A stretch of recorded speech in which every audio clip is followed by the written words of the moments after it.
Good morning. How are you going? Hi. I'm Nancy Farghalli from the Uncertain Hour in Marketplace.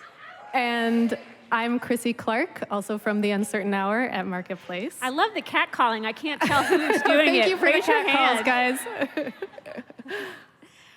We first want to thank Rachel and Denise for inviting us. We're really thrilled to be here. Our presentation is on voicing and the art of voicing, and we feel really fortunate to be able to give this presentation, partly because of the years of experience that Krissy and I have had in public radio. We've pretty much have had every single job. I've been an editor, a reporter, a senior producer, a podcast producer, and Krissy?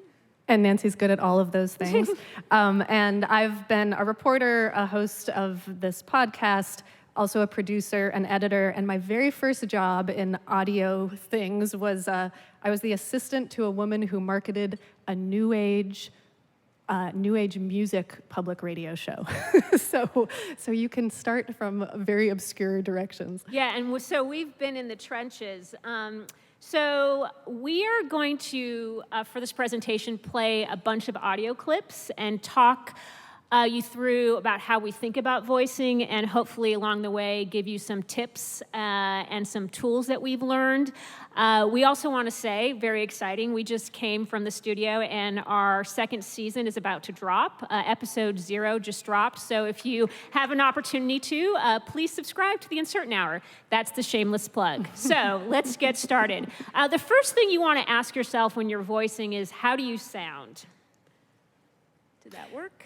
And so we're going to play a clip, and just to give you a little background, so The Uncertain Hour is a podcast about public policy, actually. It's a deep dive into some of those buzzwords that you hear that you maybe sort of know what they mean, but not exactly, and we try to tell kind of the interesting and surprising origin stories around things like welfare and this season, federal regulations.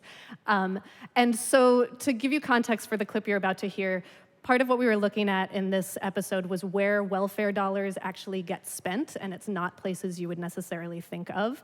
One of the places that dollars were going are these things called women's care centers, and we'd been told that their mission is to steer people away from getting abortions. Women who were in sort of crisis mode, who were pregnant, would come to these places. But this was not something that these centers would publicly acknowledge. So we wanted to kind of get to the bottom of what they actually did. So play the clip. Really, our work is very simple. We provide unconditional, sustained, concrete, and substantial support to women facing unexpected pregnancies so that they can become great moms and have healthy babies. Women can receive help from Jenny's Center through their pregnancy and up to 12 months after they give birth. The typical client, Jenny says, is poor. Almost all qualify for federal programs like Medicaid. Nearly 80% are single moms. 25% don't have a high school diploma. 40% are fully unemployed. So our clients have hard lives. I asked her, if a woman like Brandy, the grad student, feels like she just can't afford to have a child and says she wants an abortion, would you refer them to an abortion clinic? What I would say is we would be here if any woman said that, whatever a woman says, we would say to her, we are here for you before your decision, during your decision, and after your decision, regardless of what your decision is. But am I correct that you would not refer them? What I would say is that what we say to women is we are here for you before, during, and after. And the decision is yours. But I just want to make sure I'm clear. But would you ever refer them to a clinic? No. Correct? Or am I wrong? What I would say is we would be here for you. And what I would say to a woman is I would be here for you before, during, and after. The decision is yours. So you're not going to give me the information, but you will tell me that you will be here for me. We will be here for you. We will be here for you, always. We are here to serve you. And though Jenny wouldn't say it explicitly, it's written into the contract with the state of Indiana that in order to receive TANF money, federal welfare money, centers like hers are forbidden from referring people to abortion clinics. Those are the conditions of their government funding. So one of the reasons why I love that tape, first of all, Krissy is an amazing correspondent and reporter, but there are different versions of her in that tape, and she sounds exactly the same. There is the narration that she did in the studio, then there's the narration that she did in the field. And as an editor, my job is to make sure that when people are listening to us, they are also along on the journey, and part of that is her voicing. So when you hear the tape, you hear her in the studio setting up what we're about to ask, and then you actually, that is real tape. There is no editing in that tape. We didn't edit for any pauses. That is Krissy continuing to ask the same question over and over and over again, and she sounds exactly the same because that's how she voices. When she voices, that's who she is. And the reason that's the case is because we've spent a lot of time over the years doing some simple things that I think, regardless of whether you are doing a Q&A podcast or a deep dive podcast or simply a 2-minute news story, these are tips that I think anyone can use. So. And just a little anecdote connected to this. So when I first started doing radio many years ago, my friends and family, when they would first hear me on the radio, they would be so excited and they would come to me and they said, "Oh my God, I heard you. You sounded so professional." And then they would say, "And I actually didn't even realize it was you until the very end and you said your name." And they would think that they were giving me a compliment. And meanwhile, I was like crying silently inside of myself because that's not what I wanted. I didn't want to sound like somebody's idea of a radio reporter or a radio announcer. I wanted to sound like me, and somehow I had all these voices in my head early on of what I was supposed to sound like and how I should sound mature or authoritative, and that was making me not sound like myself. So something that I've done over the years is actually listen to my field tape when I'm out just doing an interview, when I'm not scripted, and you guys probably have this moment where you're listening back to yourself in a moment like that and you're like cringing and just thinking, "Oh, I wish I had said that differently. I'm so rambly," or maybe this is just me, but I always listen to myself. I'm like, "Oh," but you, in those moments, are hearing what you really sound like and who you really are. And I feel like that has been a good barometer for me to listen to those moments. And I'm sort of constantly trying to get away from the professional person that there's little voices in my head that say that I should sound like, and back to who I really am. And those are those unguarded moments. And one of the things I've learned over the years is we've all had those situations where we go in and we do a story in the studio, and we do a narration, and then maybe there's a part in the story where it's actually us in the field saying something, and you sound completely different because somehow you've walked in the studio and you've decided, I need to sound more professional. I think we've come a long way, and I say this as a female. I think there's a wide diversity of female voices now on public radio, and I'm so excited about that. And part of that is a lot of those voices are just saying, I'm going to sound like me. I'm going to sound the way that I normally sound. So the first tip, of course, is to play that field tape back. And I had this moment when I was a kid, and I'll never forget it. I took in the recorder to hear myself sing the song Toy Soldiers.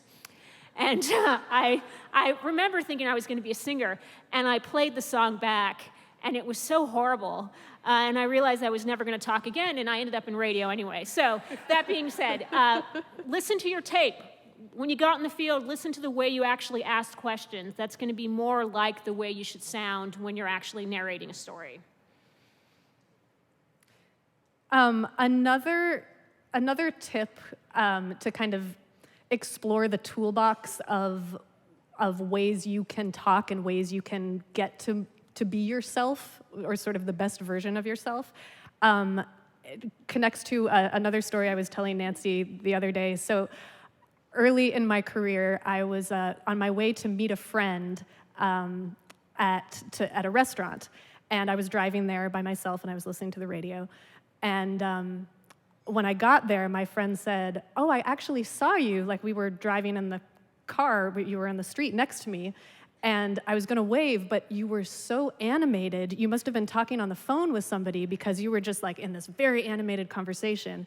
And I wasn't talking to anybody. I was just listening to the radio, and I was imitating voices that I heard on the radio because I've always been curious, like when you hear somebody whose voice feels really authentic and who you feel like you know when you're listening to them, you know, it's like the combination of authenticity and the craft of getting to the authentic. And so for me, this is another like sort of dirty secret tip. I encourage finding the voices that you love, who you feel somehow connected to, and in the privacy of your car or your home, imitate them and see just experiment with the things that they do, the kinds of tools that they use, whether it's talking fast sometimes or talking slow or in a high register or a low register, but just there are tools in our toolbox that I think that when we're talking in a normal conversation, we just have at our fingertips, but when we get into a studio or we're looking at a script,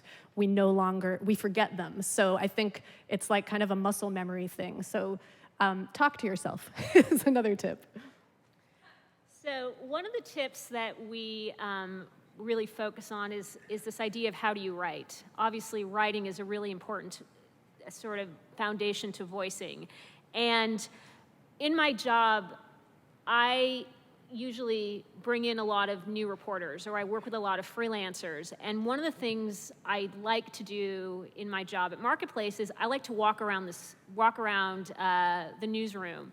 And one of the things I get really annoyed at is if I see a young new reporter and he or she is writing a script and they are completely silent. And they're not actually talking while they're writing. Because I think part of radio is as you're writing a script, you actually have to hear yourself say the words that you're writing. So we wanted to give you a couple of examples of radio scripting that you can just find online, and I think these two examples actually illustrate this point. One of the people I work with at Marketplace is Kai Risdahl, who's the host of the show, and one of the things that he does every day is if you go to his office between 12:30 and 1:30, he's doing what Krissy has just said, which is he's talking to himself, but he's actually talking to himself as he's writing leads. So I have a pretty good idea before I get that lead what the lead is actually going to say, because he's talking himself through it. So he's catching himself stumble over words that he would write. He's checking to sort of see, is this the right tone? He's checking his pacing. And Krissy has also one of those stories. Yeah, I sit next to my colleague Adrienne Hill, who's a wonderful radio reporter at Marketplace, and I always know the story that she's working on because she'll experiment. Like she'll read a line, or as she's writing it, she'll write a line, she'll say it, and then she'll like scribble it, re-scribble it again, and start over. And so this is sort of like the music of the newsroom, and I think that it is a good way of testing. I knew somebody who called it a mouth edit. It's like you're testing the words in your mouth to see, do they work? Do they fit my mouth? And in terms of scripting, so this is a script that I pulled out by just going to Google and writing NPR sample script. So this was a story that someone was doing on Walmart. And if you look at the script right now, there's tracking, there's a little bit of ambi, but there are a couple things we wanted to point out that I don't actually think, and Krissy agrees, this script is a terrible script in terms of learning how to voice, because we're going to show you a different type of script. No offense to the person who wrote it, but just in terms of the way it's written. The way it's written. Do you want to go to the next one? So this is something that this is it. Yeah. So I try to treat my scripts like a musician would treat a musical score. So often, I always have a pen when I'm in the studio, and I will kind of annotate it as I go. I also think about the words that I'm going to emphasize. You'll see capital letters up there. So I want to make sure that I am putting in bold those words, because when you're performing or when you're voicing, you have so much going through your head. Even if you think you're going to remember what is the important idea in that, it's a very simple thing, but it's so useful to have that stuff either bolded or put in caps. I also do a lot of ellipses. I write in a very ungrammatical way because I'm thinking more about what are the pauses, what are the new thoughts. I also try to do one sentence per line. I mean, also it's just basic things like the size of the font. And so we're gonna play a little clip from this script when I was actually in the studio voicing. Okay. Brandy says she knew she wanted an abortion, and she thought she knew where she could get one. Okay. Do it again. Oh. Oh. Brandy says she knew she wanted an abortion, and she thought she knew where she could get one. So I don't know if you guys noticed that difference. It was a very subtle difference, but the first time I said it, I kind of breezed through the most important word in that sentence, which was abortion, and this was actually the first time I was introducing the fact that that's what this story was about. And so I took it over to try to slow down, I'm introducing that word. Brandy knew she wanted an abortion. That's something that, if I had written the script right, I should have put those words in capital or in bold too. So it's also catching yourself in the studio, and I think Gina Delvac might have been sitting in on that, on that voicing. It's having somebody else in the room also, who, if you can, who can catch it and say like, wait, you just said that like abortion was, eating cereal. Like, take a moment to let that moment sink in. So, in terms of the difference between this type of script and the script that we showed in the previous slide, so when you look at this script, you see phrases that are capitalized, you see the ellipses in terms of the pausing, you see single sentences. This is all to help your eye catch your mouth, so that when you're looking at a script, it's not a print piece. And a lot of times when new reporters come in, they will write a script like it's a print piece. So you'll have blocks of track and a block of an act and a block of a track and a block of an act. And just imagine how your mind is thinking about processing that information. If everything looks the same on a page, it's gonna all sound the same when it comes out. So you're not gonna be able to pause or give the listener the chance to think, oh, this is really important. Your script has to be a signal to the listener of what to pay attention to. So the easiest things to do is really to make your script pay attention to what you want it to pay attention to. So make things bold, put things on a single line, really look at the font size. Sometimes people come into a studio and their font size is Times Roman 11 because they want everything to fit on a single page. And I'm like, are you squinting as you're tracking? If you're squinting as you're tracking, you've basically lost the battle. So not to say that everything should be Times New Roman 40, which is what my computer is now because my eyesight is going, but it's really important to, she knows, it's really important to make sure that the script that you have actually matches how you want to tell the story. So interact with your tape. This is one of my favorite things that I have learned over the years. We all have examples of things that we've heard where there's a piece of tape from a source, or there's a piece of ambi that just knocks you off the top. Just think, oh my God, this is the greatest piece of tape I've ever heard. I want to figure out a way how to use this in my podcast or in my story. And I want to play an example of someone at Marketplace who's really, really good at interacting with tape, even if the tape is only 10 seconds long, and even if the story is only a minute and a half. So his name is Sabri, and he was assigned a story, must have been a year ago, about Samsung, I think, trying to figure out a way to have you interact with appliances. Refrigerator open. I want to get a Coke. I'm afraid I can't let you do that, Sabri. What are you talking about? You're going to have to watch this ad first. It's for these Gap sweaters. I don't need sweaters. That's not what the thermostat told me. The sweaters are only $19.99. I want a Coke. On sale now. Oh my God. So the reason why I play this piece of tape is when Sabri was tracking that, he actually had the tape in the studio, and the engineer played it. And so when he was narrating, he was actually interacting with the tape as he was narrating the story. Because we've all had those experiences, and I think some of you wrote about, sometimes people, when you do a laugh in a script, they think it sounds fake. Or when you have someone saying, wow, that's a really wonderful piece of tape, or I can't believe he or she said that. It doesn't sound real because you're not actually responding to the tape that just played. So it's a really easy thing to do, is that if you have a piece of tape in your script that's really important and you're actually want to draw attention to it, play the tape as you're actually narrating in the studio. Play the tape so when the tape ends and you start your track, you're actually responding to the tape. You're not responding to what's on your page. And if technical constraints prevent you from doing that, because sometimes that can be a little bit complicated in a studio, what I always also do is I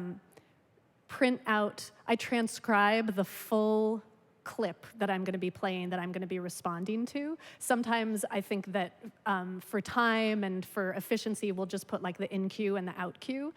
But if you want to be responding authentically to that moment on tape that you're playing, you want to remember what it was. And when you're in the midst of voicing, you don't have that stuff at the top of your mind. So I will always write out everything that was said, and I'll read my lines, and then when there's the gap of where the clip will come in, I'll actually kind of whisper to myself. I'll read through every word in the clip that I'm about to play off of.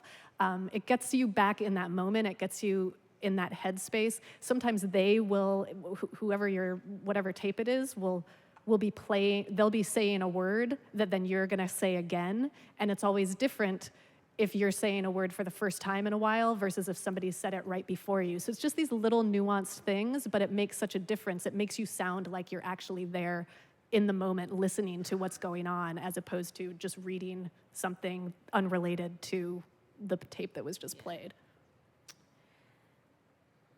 So, write like you talk. And we talked a little bit about this earlier, but this idea, one of the things, and we've all had these moments in radio where you hear a story and you say, what did he or she just say? What was that word?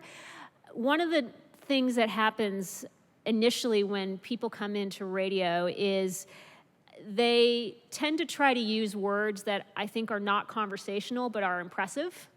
So I always tell people, the thing about radio is very few people, unless we change the technology, which we might, have an opportunity to rewind your story as it's playing. We've all had opportunities to read print pieces where we don't get something, and so you can just go back to the paragraph before that to read it again, then go to the next paragraph to get the context. In radio or in a podcast, you have to assume that the person who's listening is only going to be listening for that one time. So the key is to write like you talk, because you're going to be much more conversational. My first radio instructor always told me this quote, and it was a Mark Twain quote. He said, "I know what the dollar words are, but I choose not to use them."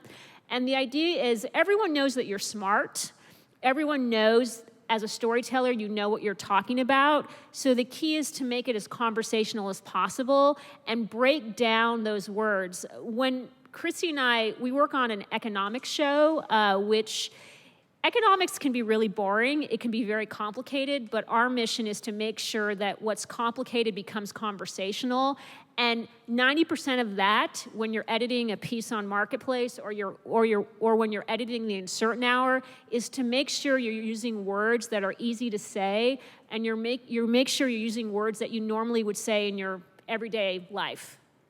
And I guess the one asterisk of write like you talk is I sometimes can be a real rambler. So when if I write exactly like I talk, people probably wouldn't want to listen to a podcast of that. And that's when a great editor comes in. But I do sometimes, I will write it like I would say it, like I would explain it to my friend at a bar, except I haven't been to a bar in a while because I have a 1-year-old. But I would say it to somebody over the dinner table. But then that's when either a great editor, or if you are flying solo, you have to put on your editor cap and say, okay, this is the rambling version of what I would say. Now, what's the best version of this that would still come out of my mouth when I was feeling really eloquent and articulate? Sometimes when people stumble over scripts, I will tell them, don't look at the page, don't look at the script, look at me and tell me what you're trying to say. And some other tips also, just short sentences. This is probably something that you guys have heard before, but it is so key. I feel like most of the time when I start stumbling over something in the studio, it's because I look down at the page and it's a sentence that takes 2 or 3 lines to actually complete. And I think it's so important to just take a moment and say, how do I break that into 3 distinct sentences as opposed to one really long one? Also, just other little things, write out numbers, write out, like if you're giving an email address, write DOTCOM. Just those little things that otherwise your brain has to work through the mental energy of in the moment, and then that distracts you from actually giving a good delivery. Write out the word dollar rather than putting a $sign in. Just things that allow the ease of reading as you're going. So basically everything we just said is a lie because of this next slide, and throw away the page. This is actually what happened to me when Krissy, a few years ago, was an editor on a story that I worked on. So this was, I used to work for a show called Weekend America, which is now deceased, but this was an approach that we took a lot back then, and I've known other folks at different shops who've also done this. But write out what you want, painstakingly polish and edit the script, and then go into the studio. And I think Nancy wanted to kill me when I made her do this, but I said, okay, now put down the script and don't look at it and just tell me what you wrote and tell me what you said. It was very sad. But it does, I think, especially if it's feeling stilted or you've been working on something and it still feels too formal, it doesn't feel like it's your voice. Sometimes the best thing you can do is just turn over the page, read the paragraph that you're about to say, put down the piece of paper, don't look at it, and just say what it is you need to say. And suddenly the words come and you are talking like you really talk. And to that end, one of the things, even if you don't have the opportunity to track with someone, this thing that people do where they say 3, 2, 1, and then they start their script, stop doing that. The best thing to do is try to imagine having a friend in the studio, saying the friend's name. I sometimes will say, pretend I'm calling my friend Hillary. Hey, Hillary, you won't believe what just happened. Take a pause and then start telling the story. That puts you already in the storytelling vibe. You're already in that sort of language and tone. A lot of times when you go into studios and people are tracking, they're doing the 3, 2, 1. Unless you have a friend named 3, 2, 1, you've already sort of given yourself to this idea of how you think you should sound and not naturally how you sound. And to that idea of, if at all possible, I think bringing someone into the studio with you, even if it's not somebody who is technically working on whatever you're working on, is so useful. But sometimes you don't have the time to do that, or or the luxury to do that. So just thinking about somebody in the studio and really like closing your eyes for a moment and talking to that person, I think can help simulate some of that same energy. Some other things, some people wrote in some questions about energy and feeling like how do you maintain the kind of energy that you want on a podcast. I often find that I think I'm being energetic when I'm voicing, but then you listen back to the tape and you're like, man, I sound really sleepy right now. I think there is a bit of that, like you have to do 150% of what you think, like because people aren't seeing your facial expressions, they're not they're not getting the whole package. It's just the voice. You have to channel some of that extra energy into your voice. So that's one thing. Also, just the time of day that you're reading and you're in the studio. For me, it's mid-morning is a really good time. Like if it's first thing in the morning, I'm gonna sound half asleep. But if it gets too late in the day, your voice starts to wane.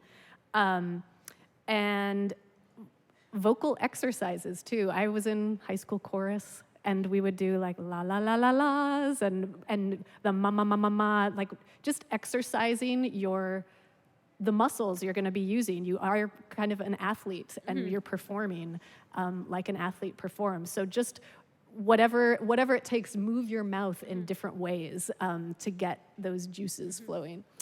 Recently, I had someone turn in a piece, and it was a 3.5-minute piece, and the person was talking a mile a minute. And so I called the reporter and the editor, and I said, did she track with someone? She didn't track with someone. I said, okay, we need her to go back in and do the piece over and just take a breath, because she talked so fast, the only thing you could understand at the end was her name. And then she did it again, and it still wasn't, she didn't sound like herself. So one of the things I asked is, I said, can she just go in the studio without the script and just tell me what the story is?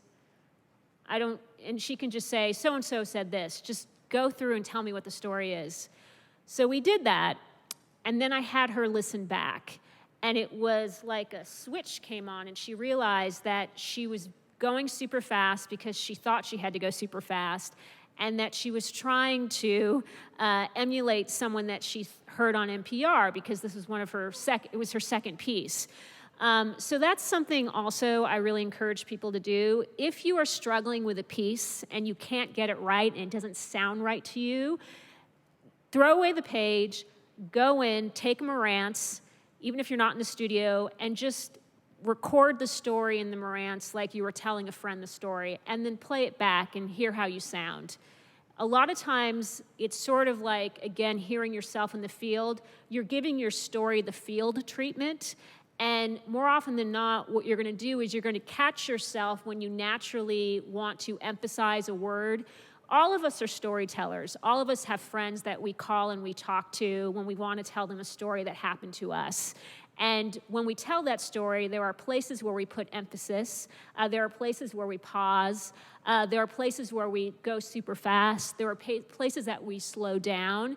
You want to give yourself that opportunity to hear your story through the natural filter of you. So sometimes I just tell people to go in the studio or go and get a Marantz and just tell the story. It's really actually very helpful. The other thing, and I learned this when I first started in radio, is that, I don't know if you've had this experience, is you'll hear a story on a public radio station, everything will be fine until they get to their sock when they say their name, and their name goes by like 90 miles per hour. Like, for some reason, they just want to finish the story really fast, and they don't want people to actually hear what their name is. So one of the tips I actually got from someone is, don't write your name at the end of a script, because you're going to read your name, and the way you read your name is the way you never introduce yourself in public. The other tip that I got, which was really incredibly very helpful, is if your script has a question in it, where you're asking a question in your script, don't read the question on a page, because the way you read questions and the way you ask questions are fundamentally different. Most of us, when we ask a question, have that natural intonation when we get to the question mark. More often than not, when people are reading a question on a page, they sound like they're reading a question on the page. So that's just another tip. So this is actually something, one of the things that we did to prepare for this session is we went through all of Krissy's old tracks for the Uncertain Hour, and we found the ones where she really just stumbled and had a horrible time tracking. And I'm partly to blame for that because I edited the piece, but this is, I think, our most important thing we want to impart to you. Pay attention as you track. Yes, and bring, like, I feel like I don't have my full brain if I'm not holding a pen with me. And I think when you're in a studio and you're voicing something, bring the pen, because there'll be things on the fly that as many times as you've gone over it before you have the microphone in front of you with an editor or just with yourself, there'll be things that you miss. And so it's so great to have a pen just to like underline, okay, I need to emphasize this word. We often, with the Uncertain Hour, we'll do 3 or 4 big edits, like big structural edits, and then we'll do a lot of polishing on top of that. So we will have said this, and Nancy will have heard me read the script many times, and yet, even so, things like this will happen. And states have a lot of flexibility about how they can use those grants. Today, nationwide, about a quarter of the money goes to poor families in the form of cash assistance. About a quarter goes to job training and childcare for poor families. And the rest, it's all over the map, literally. In the last few episodes, I don't have any breath anymore. God, yeah. My lungs are just... In my defense, I was also 8.5 months pregnant at that point, so there were other reasons that I didn't have breath, but that's a big one. I mean, breathing, it's all the stuff. If you ever took if you were ever in chorus, breathing from your diaphragm, like taking deep breaths. But in that moment, I read that sentence like 5 times before I realized, okay, this is just too long. This sentence, I need to rewrite this sentence. And that's when you have your pen and you go in and you say, how do I simplify this? And often, if you're stumbling, it's because of how you've written something. And it's pretty funny to go back and just listen to her tracking, because it's an ongoing exercise of, wait, did I say this correctly? Do I need to go back? And you want to give yourself time. Now, I know that a lot of us work on deadlines and we don't have time, but if you have the time, even before you get into the studio, spend an hour with your script and just read through it again, because what you'll find is the things that you stumble on when you edit and you say, can I say that over again, are going to be the things that you stumble on when you get into the studio. And I like to think of a script as a living, breathing document, which you can actually adapt and change. And when you get into the studio and you realize, wait a minute, I'm stumbling over the sentence, and you have to figure out how to rewrite the sentence, what do you normally do? In terms of how I rewrite it? Yeah, I mean, I really try to think about one subject and one verb per sentence. When you start putting ands and subordinate clauses, okay, this is getting too complicated. So just thinking about one idea per sentence, and then saying it, because it's just to emphasize what Nancy's saying. Read the script before you go into the studio.